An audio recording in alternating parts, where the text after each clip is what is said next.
You press your finger into the soil of a potted rose that arrived home last week, and what you feel is not the gritty, crumbly texture the books promised, but a wet, airless paste that clings to your skin.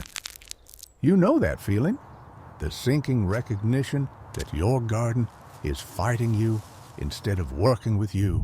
You have spent money on bags of fertilizer with pictures of perfect blooms, watched your seedlings curl up at the base, and started to believe your hands just weren't born for this. But an old man in his 70s has been doing the opposite of everything you were taught, and the botanists who study soil chemistry are still trying to figure out why his roses can't stop growing. He does not buy any synthetic products. He does not follow any manual. Every morning, he takes the coffee grounds from his breakfast filter, still warm from the pot, and walks out into his yard. And here is the first trap, the one that catches almost every frustrated gardener before they even start. What you have heard about coffee grounds is a half-truth that has ruined thousands of flower beds. The common warning sounds reasonable. Coffee is acidic. Plants like neutral soil. Add coffee grounds, and you will burn the roots, turn the soil sour, and watch your garden shrivel. That warning has been repeated by well-meaning neighbors, by bloggers who copy from each other, by garden center staff who want you to buy their pH adjusters instead. But the old man has been burying coffee grounds in his soil for decades, and his rose bushes do not shrivel. They explode. Here is the paradox that should have made every botanist stop and recalculate. Coffee grounds, when fresh, do have a low pH, but the moment they enter the soil, something shifts. The microbes in healthy earth begin to break down the grounds immediately, and that decomposition process releases nutrients that actually neutralize the acidity around them. The soil does not become more acidic. It becomes richer, darker, and more alive. And there it is, the coffee grounds paradox that the experts missed. The old man's decades of observation just proved that what everyone told you about soil acidity was a half-truth hiding a much deeper alchemy.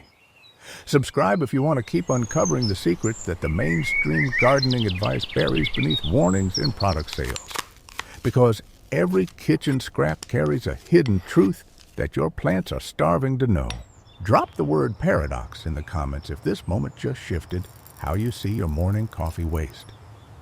But here is where most people wreck the entire process. If you bury the grounds whole, packed into a wet lump under the surface, you create an anaerobic pocket. No oxygen reaches the center of that clump. Instead of breaking down into rich humus, it ferments into a sour-smelling, slimy mess that attracts every ant and fungus gnat within 50 meters. The smell hits you the next morning, a sharp, yeasty, rotten scent that tells you something has gone wrong underground. The old man knows this because he has smelled that failure himself.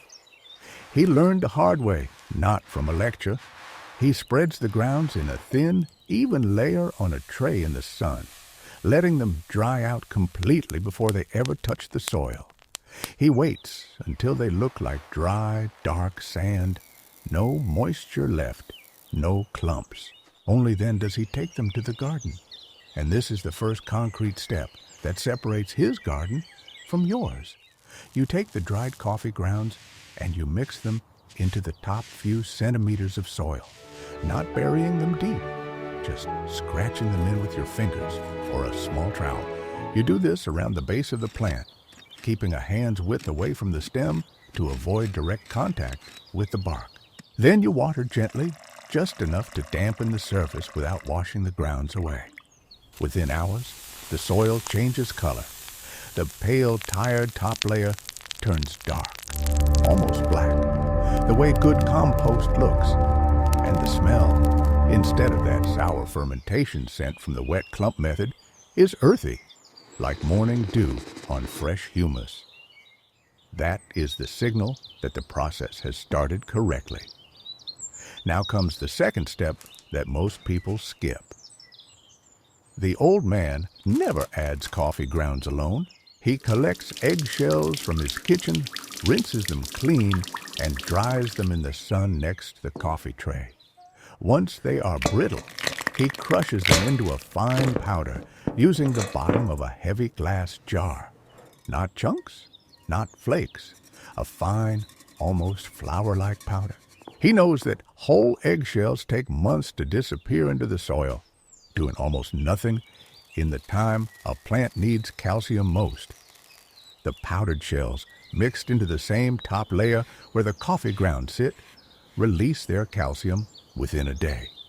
And here is the chemical handshake that makes the old man's soil behave differently than anything you have bought in a bag.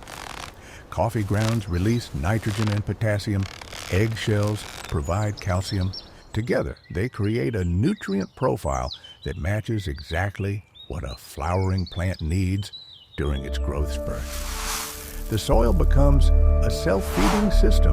That chemical handshake between coffee grounds and eggshells is the kind of secret you won't find in any garden center pamphlet. If you want to keep uncovering what the old man's soil knows, subscribe to this channel, because every scrap has a hidden partner that makes it work. Drop the word handshake in the comments if you've ever suspected your soil was missing something. You remember that moment when you opened a bag of store-bought compost and the chemical smell hit your nose, that sharp, fake, almost industrial scent that your grandmother's garden never had. You knew something was wrong with it, but you had no proof. The old man's kitchen scraps produced no chemical smell. They smell like wet earth after a summer rain. And this is the part where his patience becomes the mechanism. He does not check the soil the next day. He waits. He waters the same gentle amount every morning, never flooding, never letting it dry out completely.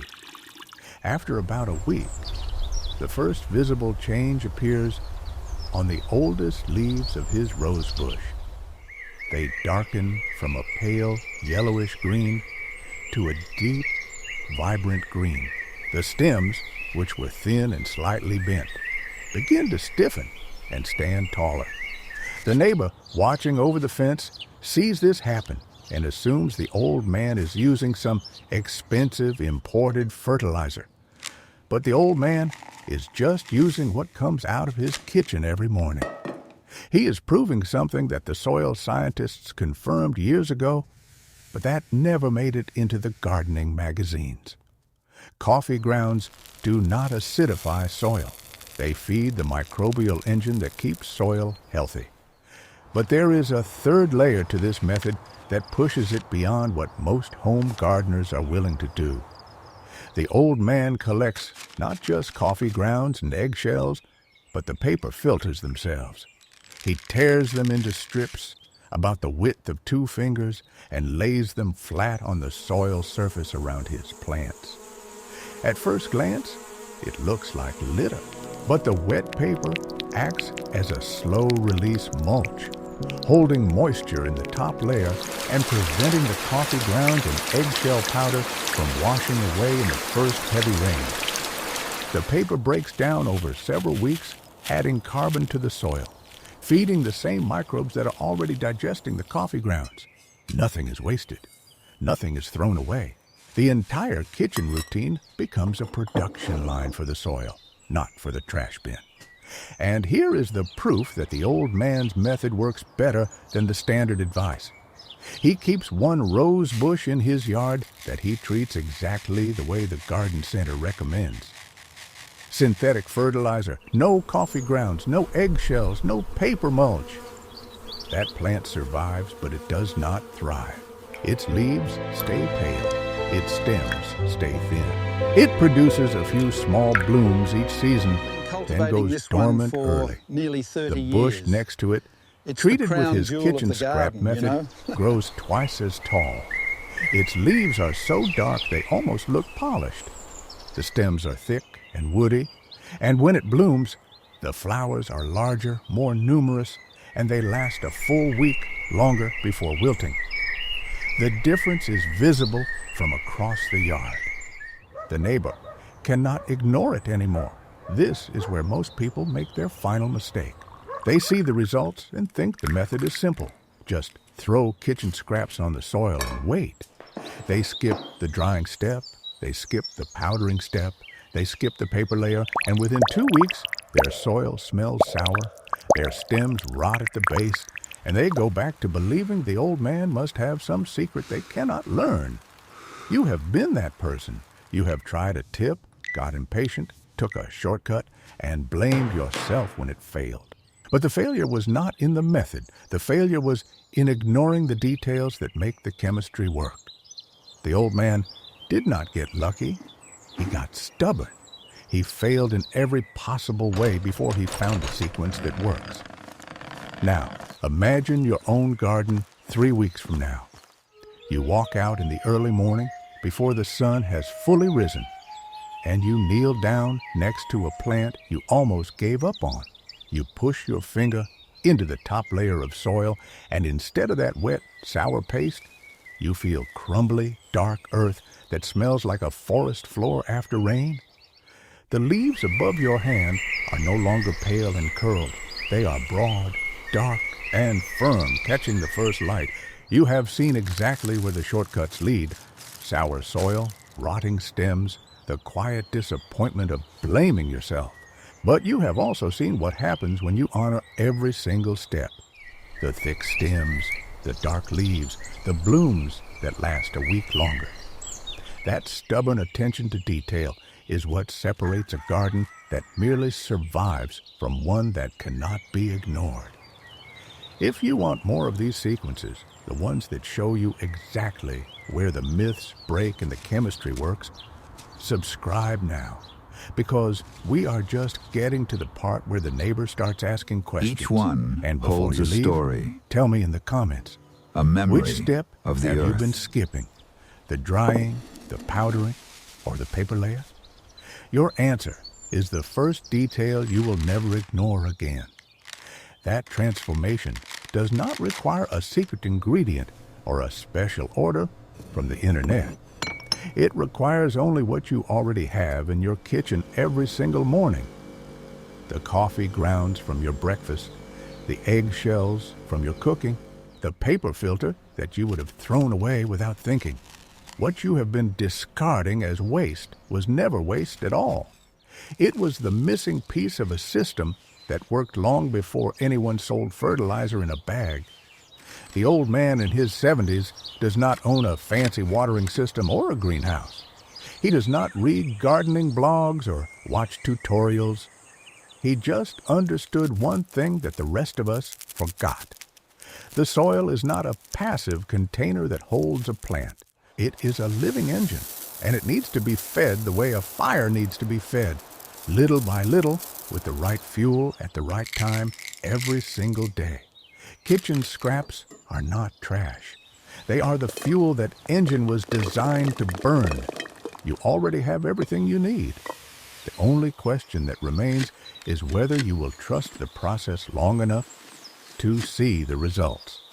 The first week, you will see nothing. The second week, you will start to wonder if it is working. The third week, the leaves will darken, and you will know you were right to be patient. That is the moment every gardener waits for, the proof that the soil is alive again. And in the next garden you plant, you will not reach for a bag with a picture of a perfect flower. You will reach for the coffee filter sitting in your kitchen, still warm from this morning's brew. The old man's secret was never a secret at all. It was just a sequence of steps, repeated daily, that the rest of us were too impatient to try. Now, you know that sequence. The soil is waiting.